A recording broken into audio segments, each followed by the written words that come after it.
Actually Spiderman brand new days release হওয়ার আগে আমি আগের যে সব স্পাইডারম্যান মুভিগুলো আছে সেগুলো আমি রিওয়াচ করছিলাম, আর রিওয়াচ করতে করতে and also brand new days release হওয়ার পর মিনওয়াইল দেখার পর I noticed one thing যে in case of love of Peter Parker, Gwen Stacy is far better than every universe MJ.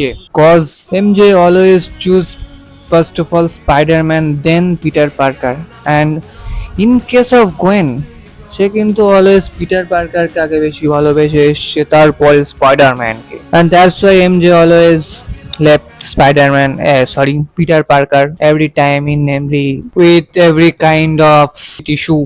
But Gwen Stacy never left Peter Parker. Say always Peter পার্কারের সাথে ছিল, Peter পার্কারকে সাহায্য করেছে। So I love Gwen Stacy. এটা বলার একটা মিন হচ্ছে যে in our life also we need like Gwen Stacy, not এমজে, যে আমাদেরকে আমাদের মতন করে ভালোবাসবে নাকি আমাদেরকে পাহাড়কে তারপর আমাদেরকে। So we need Gwen Stacy, not এমজে। Okay, find your Gwen.